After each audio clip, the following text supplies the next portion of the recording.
illegal aliens from the city. These attacks were aimed not just at law enforcement, but at American culture and society itself. Rioters burned American flags, chanted "Death to ICE," and spray-painted anti-American slogans on buildings.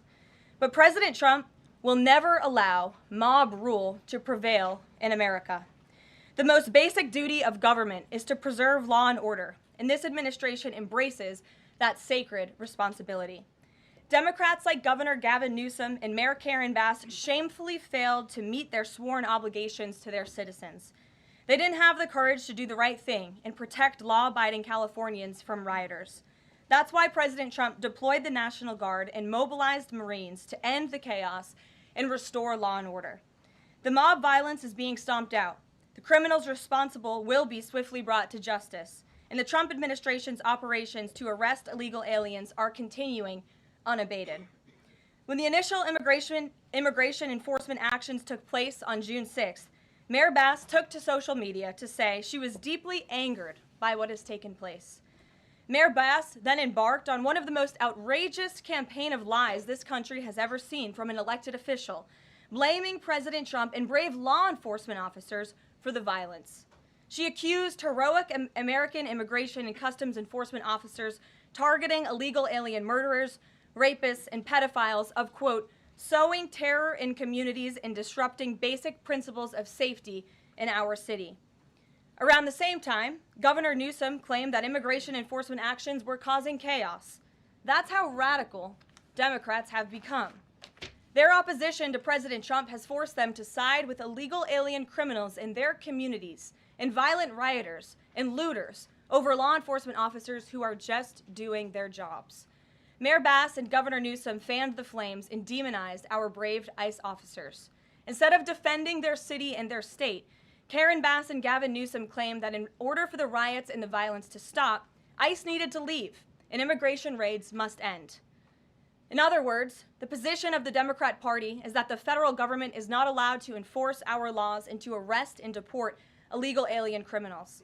They're attempting to use a violent mob as a weapon against their own constituents to prevent the enforcement of immigration law. This is deeply un-American and morally reprehensible.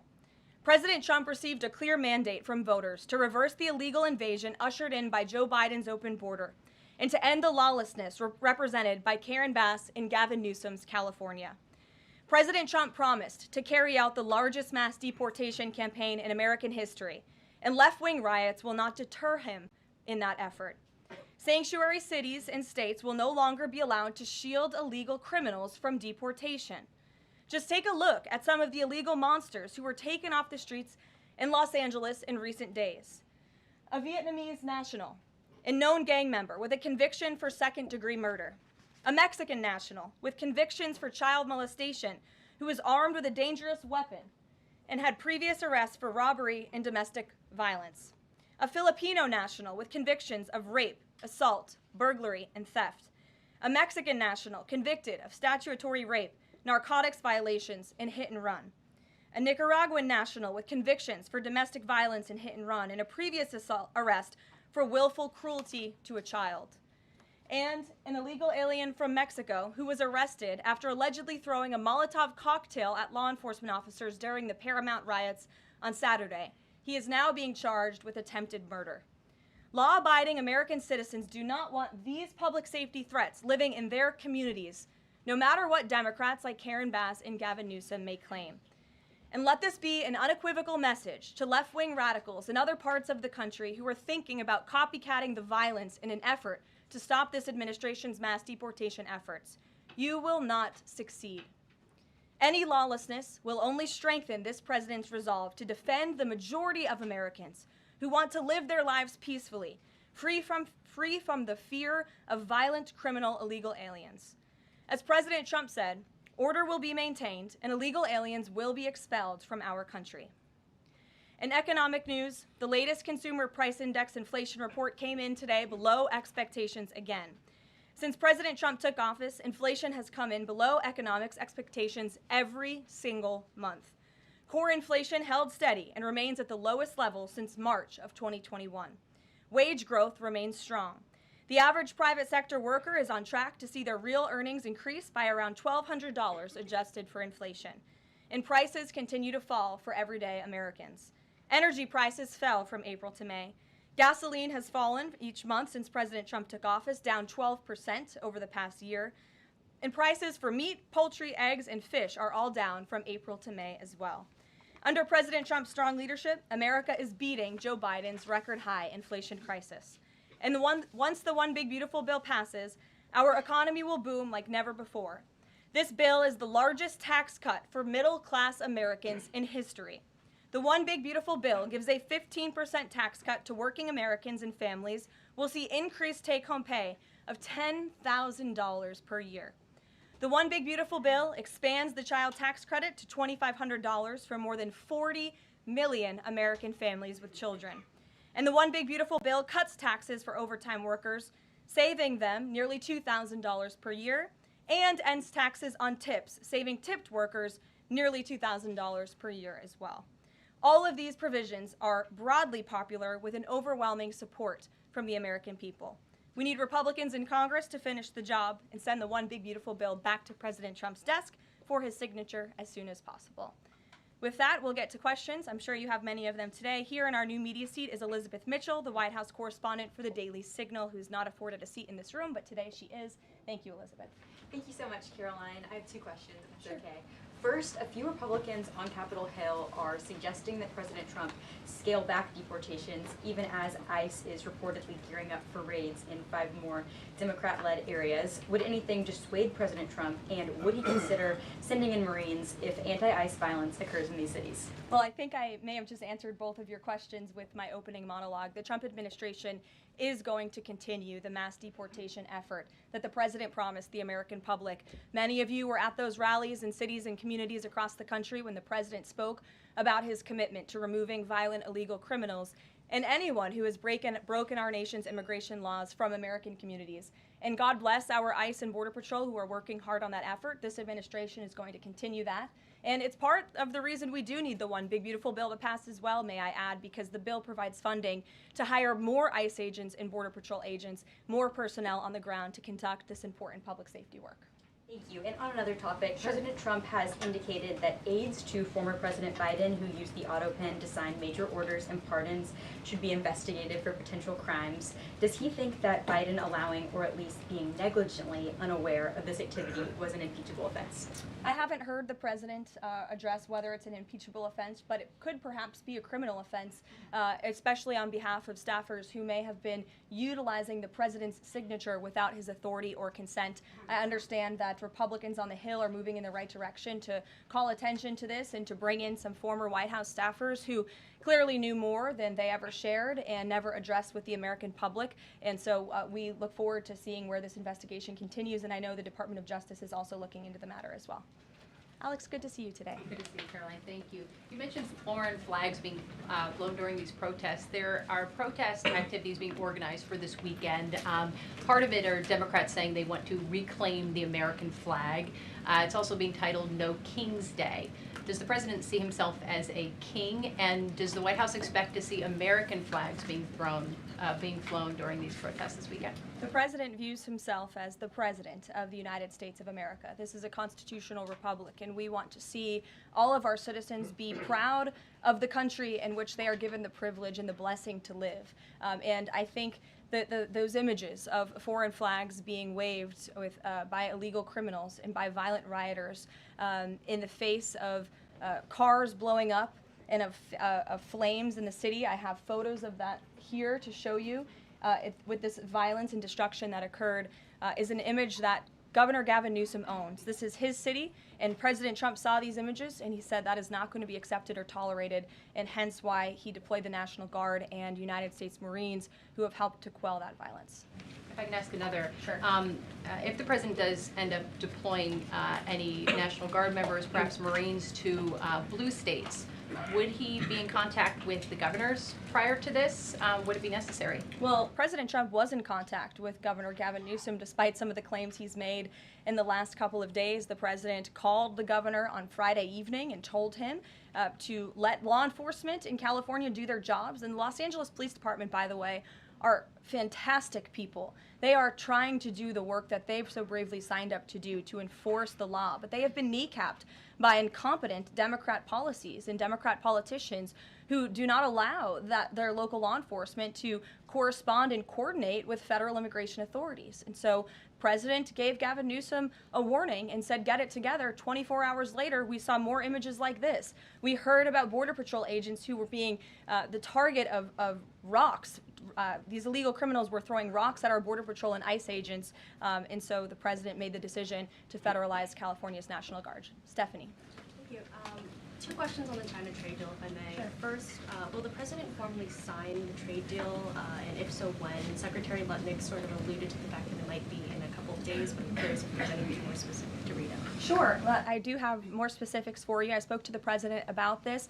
He spoke to his trade team, who did a fantastic job negotiating this on behalf of the United States and meeting with their Chinese counterparts. The president is talking to them about the details of it now. But what the president heard, he liked. China has agreed to open their markets to the United States separately of this deal. And when it comes to this deal, we're going back to the terms that were agreed upon in Geneva for the release of some of those critical minerals and the magnets from China to the United States. And we have agreed to fully comply with the Geneva Agreement as well. So the president is reviewing the details of that with his trade team now, and you'll hear more from him, I'm sure. And then the second question, on tariffs, Secretary Lutnick suggested that the tariffs would remain unchanged with China. I'm wondering if there's any room for them to negotiate even lower, or if this is the floor. I won't get ahead of any further negotiations. We're in a great place right now, and I would add that this is the result of a lot of hard work from the president and his team, and the president has a good and respectful relationship with President Xi, and as you know, they had a direct conversation which led to this success that the president announced on Truth Social this morning. JJ. On North Korea, has the president tried to resume dialogue with Kim Jong-un? There's some reporting that the president sent a letter and tried to give it to Kim Jong-un through some North Korean diplomats through the UN, and they declined to take it and send it to Kim Jong-un. The president remains receptive to correspondence with Kim Jong-un, and he'd like to see the progress that was made at that summit in Singapore, which I know you covered in 2018 during his first term. As for specific correspondence, I'll leave that to the president to answer. Sure. Good afternoon. Yeah, thanks. Back to the trade deal negotiations with China. Jimmy Lai, as you know, is a pro-democracy advocate, Catholic, sitting in solitary confinement in Hong Kong as we speak. His family believes he may be close to death. Did his name come up, Jimmy Lai's name come up in these negotiations with China?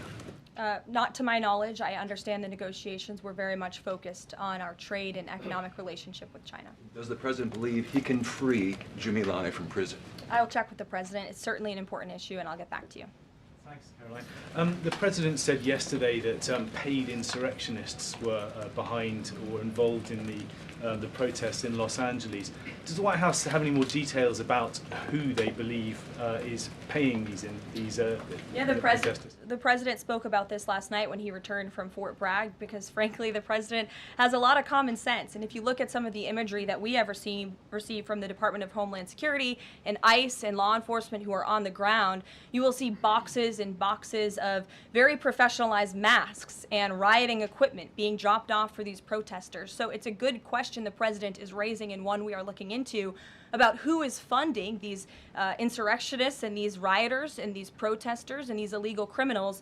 And I have updates for you on the numbers, by the way. Since June 6th, there have been 330 illegal aliens that have been arrested as part of these riots in Los Angeles.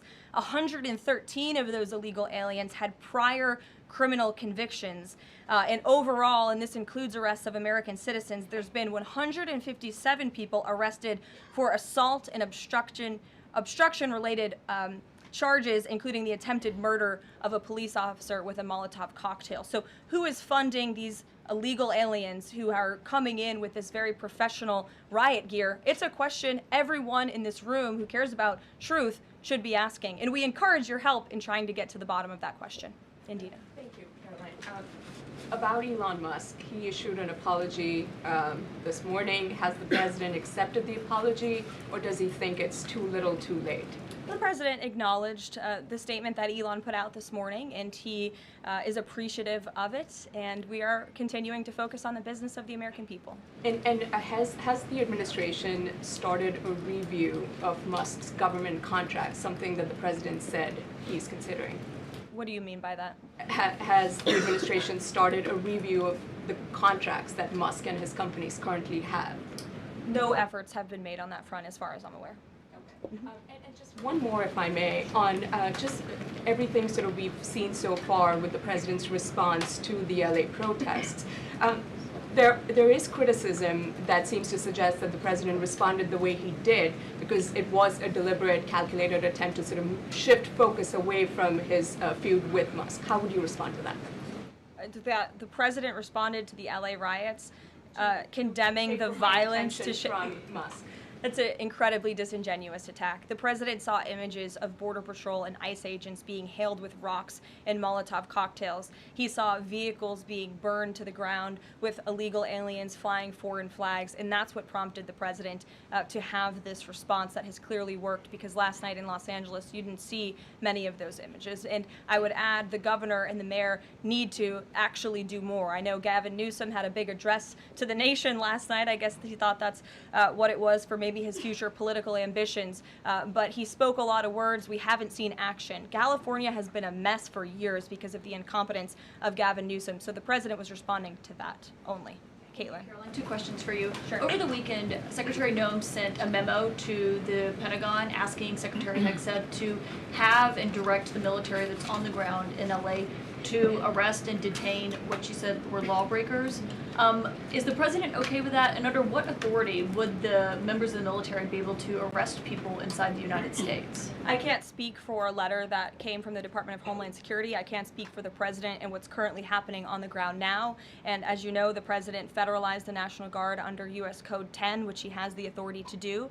And our United States Marines and the National Guardsmen and women who are on the ground right now are helping to create a peaceful environment for ICE and Border Patrol, who were being, again, hailed with rocks, who were being violently and viciously attacked. They needed reinforcements, and so our United States Marines who are on the ground are providing those reinforcements to ensure the environment is peaceful so that these raids and deportations can continue. But he realizes they can't actually arrest people unless he invokes the Insurrection Act, which, I mean, seemingly was not something that was in Secretary Noem's memo, a clear distinction she did not make there. Again, you're trying to conflate a letter that was sent to the Department of Homeland Security to the president's legal authority. The president understands the legal authority that he invoked, and that's the current situation right now. When it comes to federalizing the National Guard, what is the specific criteria that the president is using for when he's deciding to do that, and in which states? The president was asked and answered this yesterday. He wants to see an end to the chaos and the violence. He doesn't want to see law enforcement officers being attacked. He wants to see peace. He wants law-abiding Californians to be able to bring their kids to school,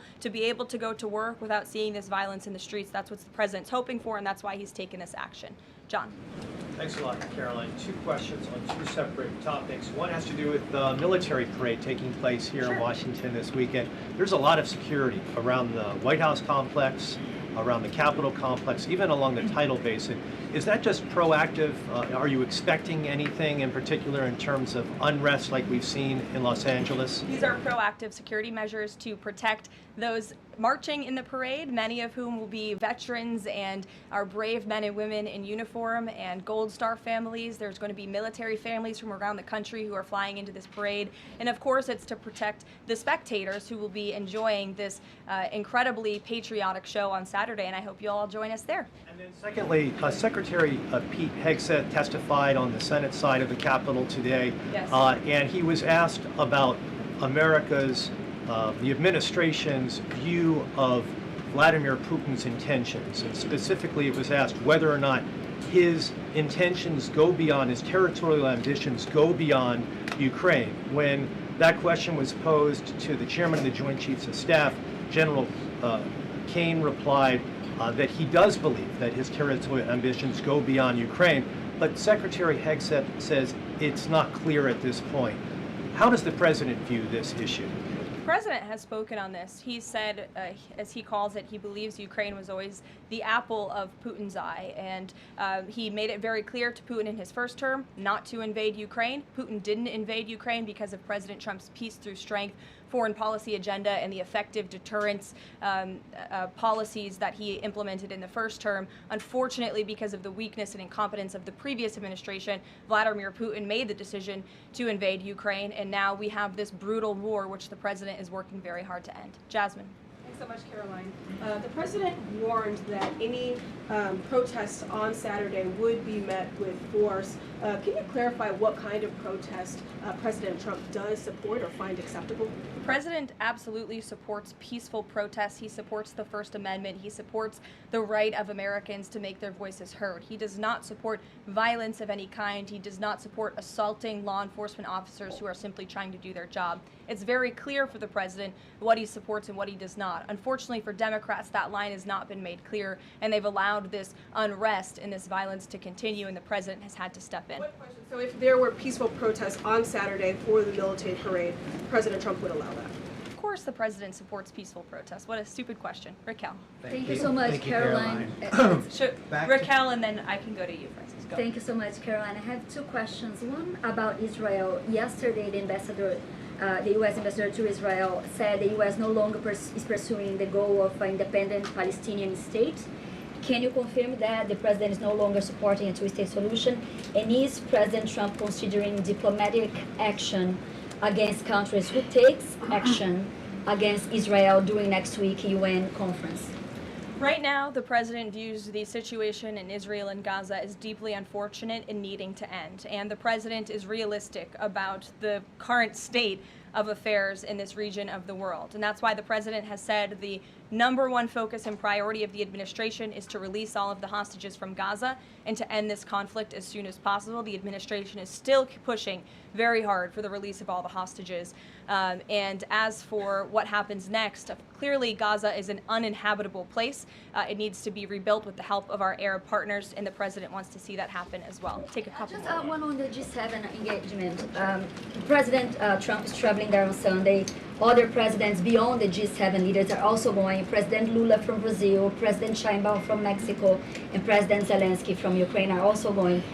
Do you have confirmation if President Trump is meeting any other leaders on the sideline of the G7? Yes. To know about the Lula engagement. Lula. I can confirm there will be quite a few bilateral meetings between the president and other foreign leaders. The White House is still working very hard to finalize that schedule, and we will provide that for you as soon as we have it. Great. Thanks, Caroline. Just back to the China trade deal. Can you talk about the status of the export controls that the U.S. imposed? Are those no longer being imposed? We are fully complying with the Geneva Agreement. Go ahead. Sure. Thanks, Caroline. One foreign question for you and one domestic. The foreign, the president, of course, has said he would lift sanctions on Syria. Is there an executive order coming along soon to go do that? And is the president planning to try to get involved in any kind of a peace agreement between Israel and Syria that would disengage those two?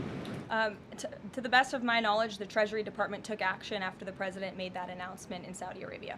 Okay. And then on the domestic side, you were just asked about the First Amendment rights issues.